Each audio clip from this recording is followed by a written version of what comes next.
everyone, welcome back to my channel. So for today's video guys, I'm going to show you the Christmas makeup look.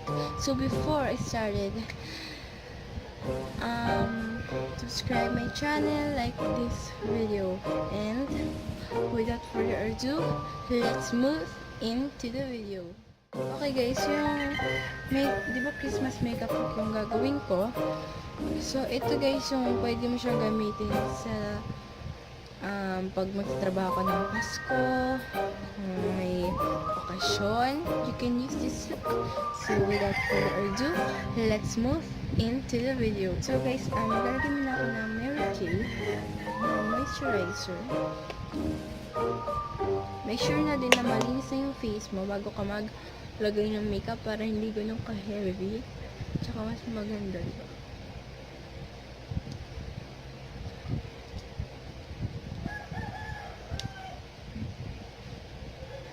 So, hihintayin ko guys na ma-absorb ng foundation, ay ng face ko yung moisturizer, and maglalagay na tayo ng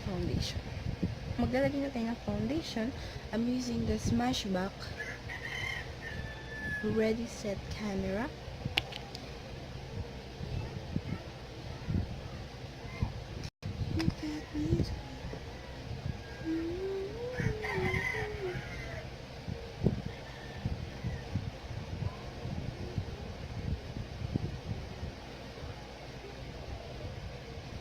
Lagyan mo lang kung ka maraming blemishes, tapos maglagay ka ng sa under ng para konting concealer na lang yung i-apply mo mamaya.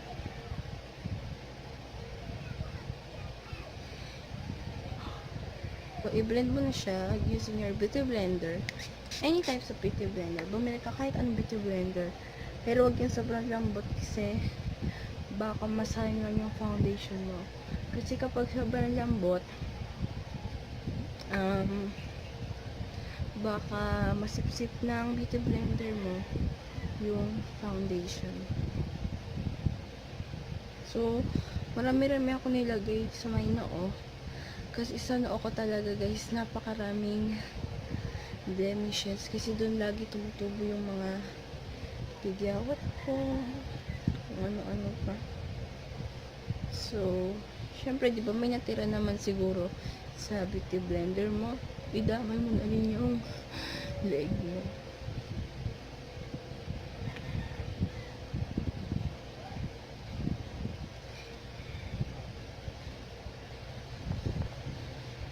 Guys, get any type of brush na medyo matigas pero hindi siya makati sa mukha para i-blend yung mga hindi na blend ni beauty blender.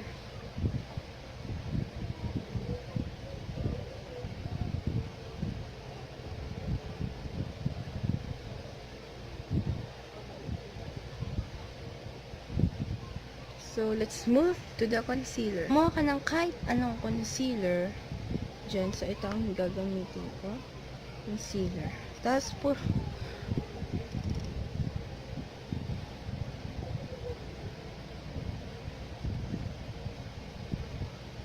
isiset ko na guys yung eyelids ko para mamaya di ko na siya kailangan iset.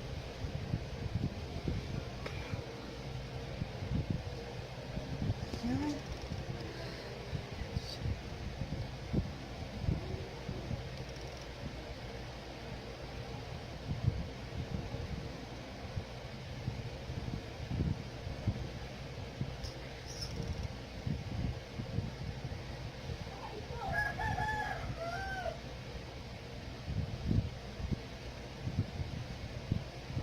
Tapos, contour. Linisin mo lang ulit yung brush mo para hindi maghalo yung contour. Tsaka yung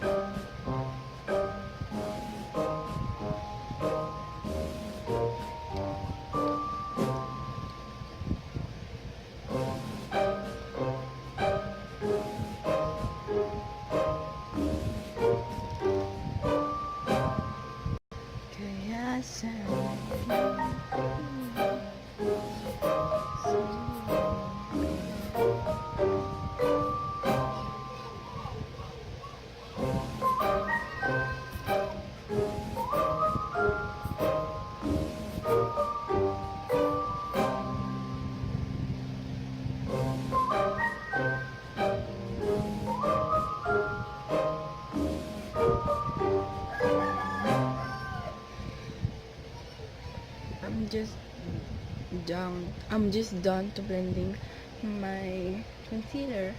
Now let's blend my contour.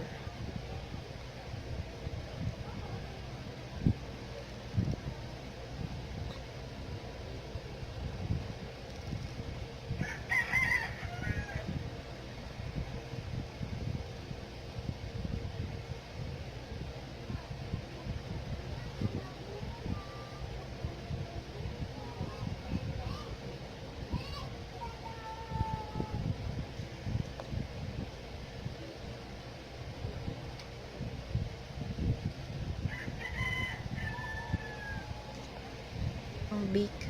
So guys, let's start to bake. Kumuha ka lang ng kahit anong pang bake dyan. Huwag yung arena ha. Hindi yun pang makeup. Okay?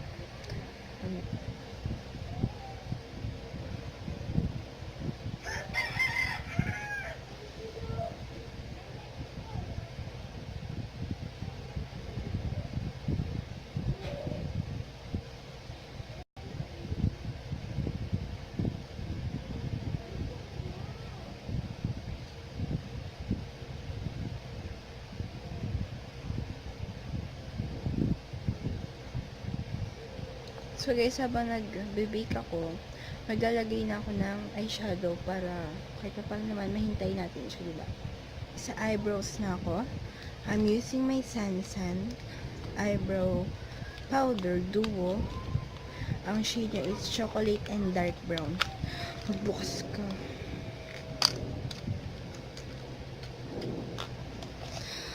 That's what it looks like.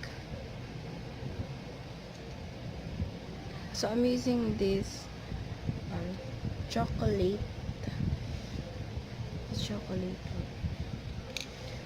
Before ka pala guys mag-start, mag-spoolie ka muna para hindi sila dikit-dikit yung kilay. So tatapusin ko na yung pagkikilay ko. Ayan. Tapusin ko na siya.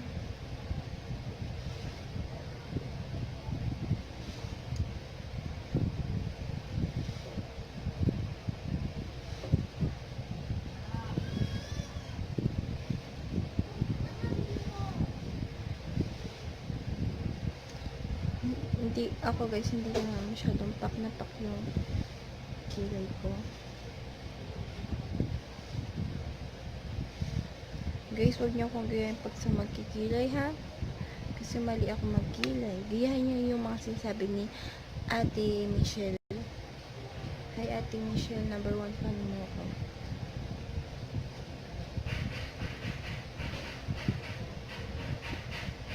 Tapos, i-conceal ko lang guys yung eyebrows ko. And I will be eyeshadow na tayo. So, kumuha ka ng kahit anong types ng eyeshadow. Gamitin mo yung medyo pink na may shimmer.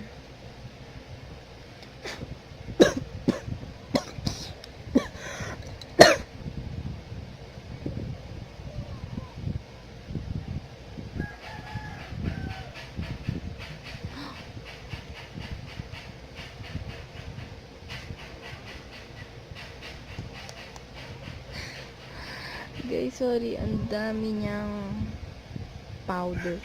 Kasi ginamit ko siya kanina para sa press powder. Nilinis ko yung press powder ko, nabasag. Ginamit kong walis. Kaya sa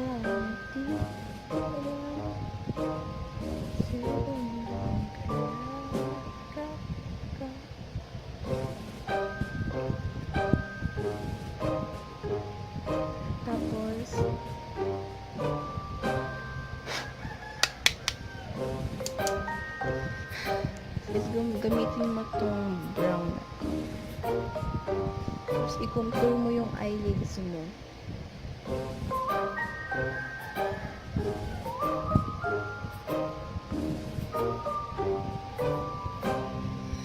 So guys, gagawin ko lang yung kabilang side and again and again.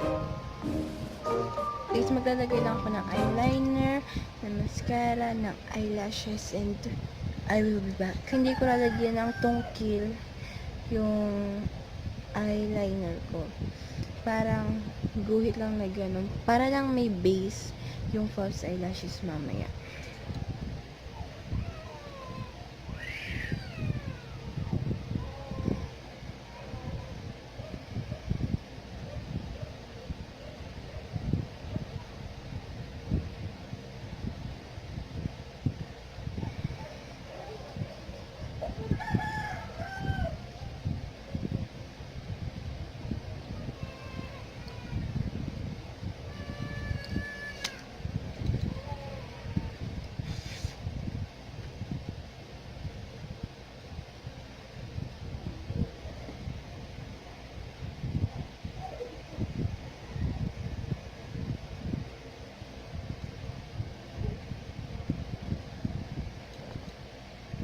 So guys, I will blend my loose powder sa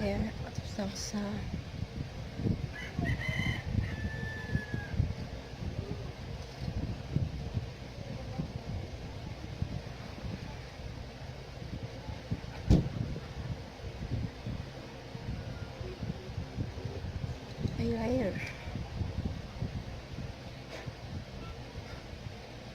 So I'm using the Avon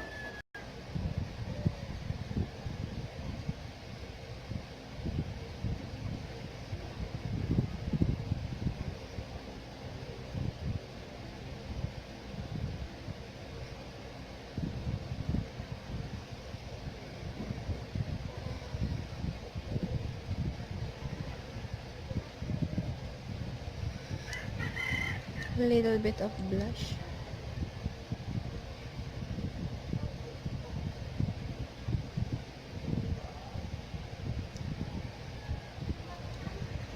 Contour.